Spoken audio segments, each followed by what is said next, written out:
하나님을 찾는 사람이라는 제목으로 말씀을 함께 나누겠습니다. 시편 34편은 우리가 계속 함께 말씀을 나누고 있는데, 이 34편의 배경은 사무엘상 21장에 나오는 말씀이라고 이제 전해드렸습니다. 그 말씀의 배경을 보면 다윗이 사울왕을 피해서 블레셋의 가드라는 곳으로 도망을 갑니다. 거기서 아기스 왕에게 자신을 위탁하려고 했지만 신하들에 의해서 블레셋의 장수 골리앗을 죽인 사람이라는 사실이 발각이 되자 왕 앞에서 미친 척함으로 죽임을 모면하게 되었던 사건입니다. 그리고 오늘 이 34편은 이제 다윗이 그 미친 척하는 그 와중에 하나님께 기도하는 장면이고, 또 기도할 때 하나님께서 응답해 주셔서 그 어려운 상황에서 구원해내신 하나님의 은혜를 찬송하는 그런 내용으로 되어 있다라고 말씀을 드렸습니다. 다윗은 이스라엘 왕으로 기름 부음을 받았지만 그렇다고 해서 그가 그의 인생이 언제나 형통하지만은 않았습니다. 왕이 된 후에도 힘든 일이 많았지만 그가 왕이 되기까지 13년 동안이나 사울 왕에게 쫓겨다니는 그런 도망자 신세로 살아야만 했습니다. 하루하루가 고난이었고 하루에도 죽음의 고기를 몇 번이나 넘나드는, 죽음의 고개를 넘나드는 그런 삶을 그가 13년 동안 살았습니다. 얼마나 긴장했겠어요. 우리 같으면 과도한 스트레스로 아마 수명이 몇 년은 줄어들었을 것입니다. 그러나 다윗은 그렇지 않았단 말이죠. 고난의 연속이었으나 그 고난만 생각하면서 우울한 세월만 새고 있었던 것이 아니라 그 고난 중에서도 하나님을 찾고 찾음으로 인해 만나주시고 구원하시는 하나님의 그 은혜 때문에 그 고난 가운데에서도 도리어 감사할 수 있었다는 것입니다. 시편 34편 99절을 보면 의인은 고난이 많으나 여호와께서 그의 모든 고난에서 건지시는도다. 그렇게 이제 다윗이 노래를 하고 있는데, 무엇이 다윗으로 하여금 그 고난 중에서도 하나님을 원망하지 않고 지켜주시고 건져내셨다고 노래할 수 있게 한 것이냐 하는 겁니다. 결국 다윗은 아름다운 꽃밭이나 나무 그늘 밑에서 쉬면서 그렇게 여유롭게 노래를 부른 것이 아니었단 말이에요. 그는 아주 긴박한 순간, 다시 말하면 아기스 왕 앞에서 미친 척하는 그 긴박한 상황, 그 긴박한 순간이라도 하나님을 찾으니까 하나님께서 그에게 피난처가 되어주시고 보호자가 되어 주셨다는 것을 그가 경험하고 알았단 말이에요. 그래서 우리에게 어려움 속에서도 하나님을 찾으며 하나님만 의지하라고 자신 있게 권면을 하고 있는 것입니다. 하나님을 찾고 찾는 다윗의 믿음을 보신 하나님은 실제로 수많은 생사의 갈림길에서 그를 안전하게 단 한 번의 실수도 없이 보호해 주시고 그를 건져내 주셨어요. 그리고 그 보호하심과 그 건져내심을 다윗은 시편 23편에서 노래하고 있지 않습니까? 내가 사망의 음침한 골짜기로 다닐지라도 해를 두려워하지 않을 것은 주께서 나와 함께 하심이라. 주의 지팡이와 막대기가 나를 안위하시나이다. 주께서 내 원수의 목전에서 내게 상을 차려주시고 기름을 내 머리에 부으셨으니 내 잔이 넘치나이다. 내 평생에 선하심과 인자하심이 반드시 나를 따르리니 내가 여호와의 집에 영원히 살리리라. 여러분, 하나님을 찾는 자를 하나님은 만나주신단 말이에요. 그리고 지켜주십니다. 그러므로 여러분, 하나님을 찾고 찾되 고난 중에 있을 때에도, 혹시 다윗과 같은 아주 긴박한 상황에 있을 때 계속해서 찾는 사람이 되시기를 바랍니다. 그러면 하나님을 찾는 사람, 내게 나타나는 변화는 어떤 변화가 있느냐? 그것을 세 가지로 나누어서 함께 말씀을 나누려 합니다. 첫째로 하나님을 찾는 사람은 더 이상 자신이 아니라 하나님만을 높이는 사람이 된다는 것이에요. 하나님을 찾는 사람. 여러분 하나님은 기쁘고 즐거울 때만이 아니라 힘들고 어려울 때에도 간절하게 하나님을 찾는 사람을 도우시고 구원하셔서 하나님을 더욱 높이는 사람이 되게 하십니다. 다윗은 1절에서 자신은 항상 하나님을 송축하는 사람이라고 고백을 하고 있어요. 내가 여호와를 송축하며 항상 송축하며 내 입술로 항상 주를 찬양하리라. 여러분 송축한다는 것이 뭐겠어요? 그것은 예배와 찬송으로 하나님을 높여드린다는 것이에요. 물론 우리의 삶 속에서 우리가 하나님의 뜻을 쫓아 살아갈 때에 그것이 곧 하나님을 높여드리는 것이지만 그러나 우리가 공식적으로 주님 앞에 나와 예배드리고 찬송하는 것 이것이 바로 하나님을 송축하는 일이란 말이에요. 그런데 다윗은 이렇게 하나님을 높이는 일을 어느 특정한 시간에만 드린 것이 아니라 그는 범사에 그렇게 했다는 거예요. 범사에. 여러분 범사에 높여드렸다는 말이 아주 귀한 이유가 뭐냐면 성공했을 때나 실패했을 때에도 안전할 때나 아주 큰 위험 속에 있을 때에도 변함없이 항상 하나님을 송축했다는 말이기 때문에 이것은 여러분 보통 사람은 할 수 없는 일일 수 있어요. 믿음이 없는 사람은 이러한 일을 하지 못합니다. 시편 35편 28절에서도 나의 여가 주의 의를 말하며 종일토록 주를 찬송하리라. 여러분 종일토록 주를 찬송한다는 게 참 어려운 일이에요. 왜냐하면 하루에도 얼마나 많은 일들이 벌어지는지 몰라요. 하나님을 좋아했다가도 하나님을 또 원망하기도 하고 또 하나님을 기뻐했다가도 또 어느 순간에는 하나님 앞에 원망하기도 하고 그것이 하루에도 몇 번이나 벌어지는 일이란 말이죠. 그런데 다윗은 종일토록 주를 찬송하리라 그랬단 말이에요. 또한 본문 2절을 보니까 내 영혼이 여호와를 자랑하리니 라고 노래하고 있는데 입술뿐만이 아니라 그의 영혼마저도 하나님을 높여드리는 일에 인색하지 않았다는 거예요. 다시 말하면 그의 전체가 하나님을 종일토록 찬송했다는 그런 말입니다. 그런데 여러분 솔직히 다윗과 같은 믿음이 아닌 이상 어떻게 범사에 하나님을 높여드리고 종일토록 하나님을 정말 몸과 영혼 모든 것을 다 해서 하나님을 높여드릴 수 있겠어요. 때로는 원망도 있고요. 그리고 일이 잘 풀리지 않을 때는 불평도 털어놓고 그리고 바쁘게 살아가다 보면 하나님을 높이는 일도 가끔 잊어버린단 말이에요. 이것이 우리의 삶의 아주 솔직한 그런 모습일 수 있어요. 사실 다윗도 힘들고 어려울 때는 하나님을 원망하기도 했습니다. 불평도 했습니다. 시편 6편을 보니까 여호와여 주의 분노로 나를 책망하지 마시오며 주의 진노로 나를 징계하지 마옵소서. 여호와여 내가 수척하였사오니 내게 은혜를 베푸소서. 여호와여 나의 뼈가 떨리오니 나를 고치소서. 나의 영혼도 매우 떨리나이다. 여호와여 어느 때까지이니까 어느 때까지 이런 일을 하시렵니까? 하고 원망하는 거예요. 그러나 그의 노래를 들어보면 언제나 원망을 원망으로 끝내지 아니하고 하나님을 높이는 것으로 결론을 맺고 있다는 사실이에요. 이것이 지금 우리의 모습과 참 차이나는 부분입니다. 시편 6편 9절을 보면 그가 한참 동안 하나님을 원망하고 난 후에는 마지막에 이렇게 말해요. 여호와께서 내 간구를 들으셨으며 여호와께서 내 기도를 받으셨도다. 하나님을 향한 믿음으로 높여드리고 있습니다. 이렇게 항상 결론이 하나님을 높여드릴 수 있었던 것은 그가 범사에 하나님을 찾았기 때문이에요. 범사에 하나님을 찾은 거예요. 하나님을 찾았다는 것은 그가 범사에 하나님을 경외하고 범사에 하나님을 인정했다는 것입니다. 감사할 조건에서도 하나님을 찾았으며 환난과 고난과 아픔 중에서도 하나님을 찾은 거예요. 그렇게 하나님을 찾을 때마다 하나님은 그를 위로하셨고 어머니가 갓난아기를 품어주셨으며 그를 회복시켜 주셨어요. 그래서 그가 더욱 주를 높여드릴 수 있었던 것입니다. 바울과 실라가 복음을 전하다가 귀신 들린 여종에게서 귀신을 쫓아내버립니다.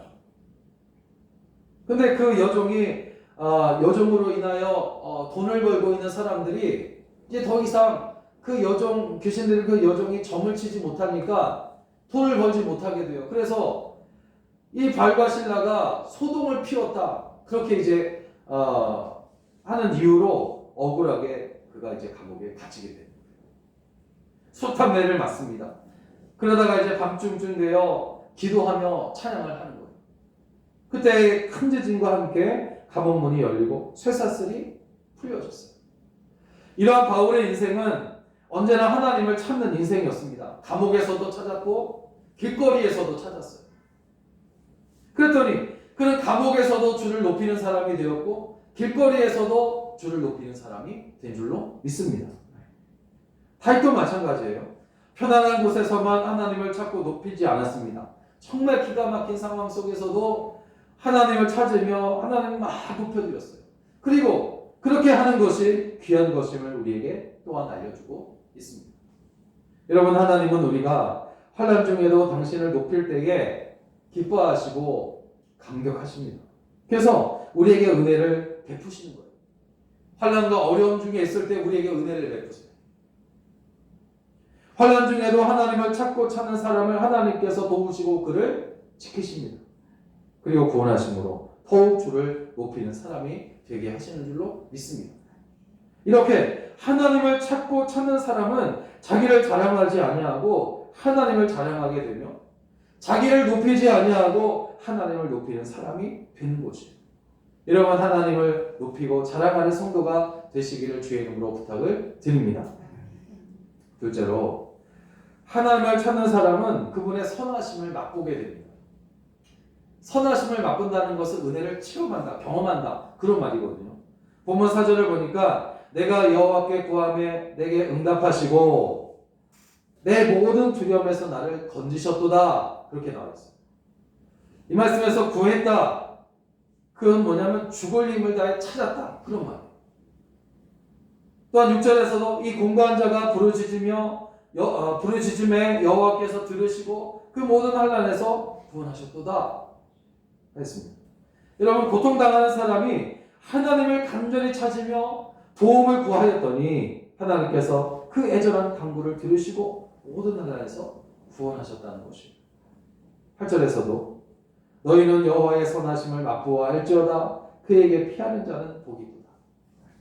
여호와의 선하심을 귀로 듣기만 한 것이 아니라 이제 맛을 보았다는 거죠. 즉 다윗은 그의 삶이 그야말로 하나님을 혀로 맛보고 피부로 느끼는 그런 경험을 했다라고 증거하고 있으니 얼마나 특별하고 귀한 것이겠어요. 그런데 다윗이 어떻게 하나님의 은혜를 경험하고 맛볼 수 있었습니까? 갑자기 하늘에서 정말 복이 떨어진 거냐? 그것이 아니란 말이에요. 갑자기 은혜가 임한 것이 아닙니다. 그가 혀로 맛보고 피부로 느끼는 그런 선하심을, 하나님의 선하심을 맛볼 수 있었던 것은 그가 항상 매일같이 하나님을 찾았기 때문입니다. 갑자기 된 것이 아니라는 겁니다. 그가 하나님을 항상 찾았기 때문이에요. 찾고 찾았다는 것은 그가 간절히 도움을 구했다는 것입니다. 하나님만이 모든 환난에서 능히 나를 구원하실 수 있습니다. 하나님만이 모든 싸움에서 승리를 안겨주실 유일한 분이십니다. 그렇게 믿는 거예요. 여러분, 하나님은 하나님을 찾는 자에게 이기는 경험을 하게 하시고 구원받는 기쁨을 경험하게 하시며 하나님의 선하심을 맛보게 하십니다. 여러분, 하나님을 찾고 찾는다는 것은 하나님께서 도우시고 구원하실 것이라는 믿음이 있기 때문이 아니겠냐 이 말이에요. 하나님을 믿지 않는다면 찾을 일도 사실 없어요. 믿지도 않는데 어떻게 찾겠습니까? 우리는 신뢰가 가지 않는 사람이나 또 의심으로 가득한 그런 사람을 만나고 싶어 하지 않습니다. 만나봐야 아무런 유익이 되지 않기 때문에 오히려 손해가 되고 더 큰 어려움에 빠질 수가 있기 때문에 그래서 멀리하게 됩니다. 그런데 안타까운 것은 사실 우리 자신을 포함해서 세상에는 완벽하게 신뢰할 만한 사람이 그리 많지 않다는 것이죠. 그렇지만 세상 모든 사람들이 신뢰를 잃고 믿음을 주지 않는다 할지라도 오직 우리 하나님만은 우리를 결코 실망시키지 않으신 줄로 믿습니다. 하나님의 말씀대로 우리를 구원하시기 위해서 독생자를 예수 그리스도를 우리 가운데 보내주셨고 예수는 말씀이 예언한 대로 우리의 질고를 대신 지셨으며 십자가에 달려 죽으신 거예요. 제자들의 또 3일 만에 죽은 자 가운데서 다시 살아나셨을 뿐만 아니라 제자들에게 약속하신 성령을 보내주셨어요.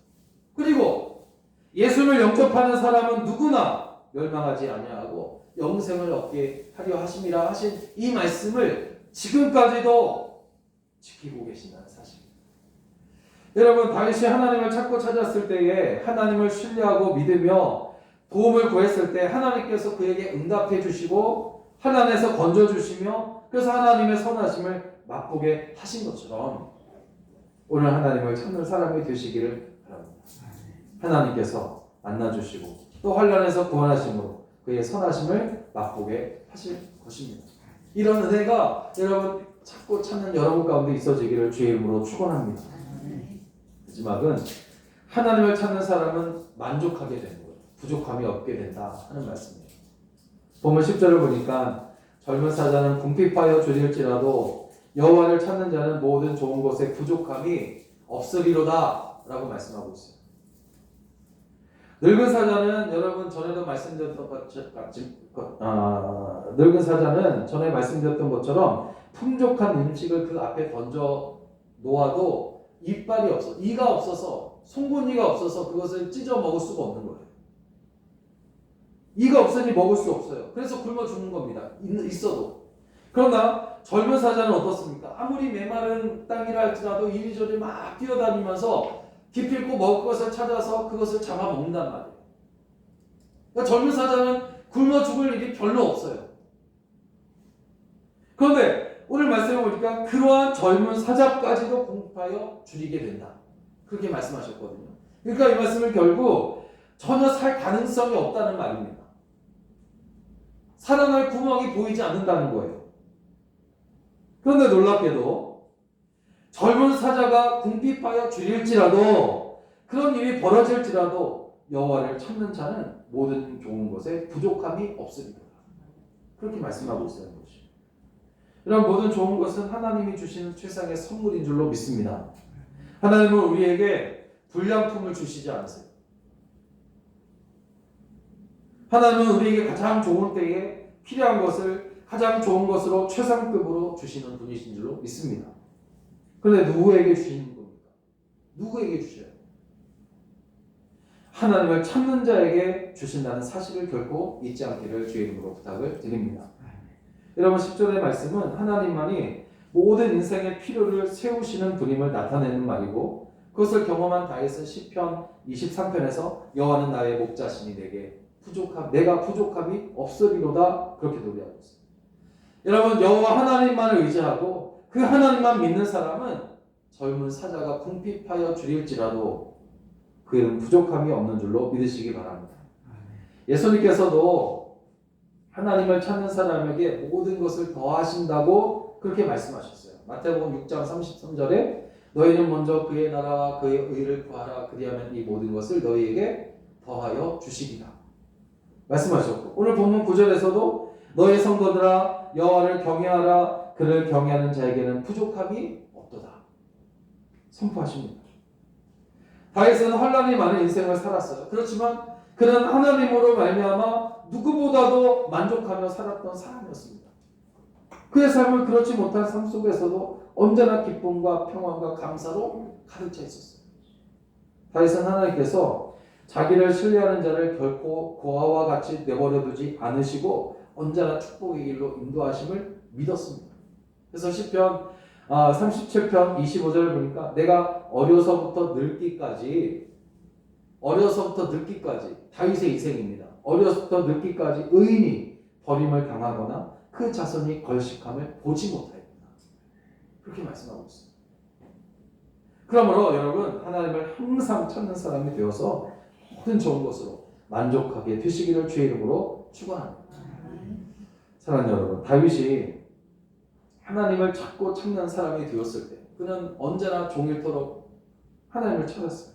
그렇게 하니까 하나님께서 그를 도우셔가지고 그로 하나님을 높이는 사람이 되게 하시고 하나님의 은혜를 날마다 경험하는 즉 주의 선하심을 맛보게 하시는 그런 사람이 맛보는 사람이 되게 하셨고 또 부족함이 없는 사람이 되게 하셨어요. 그처럼 여러분 하나님을 날마다 찾고 찾아서 하나님을 범사에 높이는 사람이 되시며 그리고 하나님의 은혜 속에 살면서 부족함이 없는 그런 삶이 되시기를 주의 이름으로 축원합니다. 오늘 말씀과 같이 날마다 종일토록 하나님을 찾고 찾는 여러분 다 되시기를 주의 이름으로 간절히 부탁을 드립니다. 기도하겠습니다.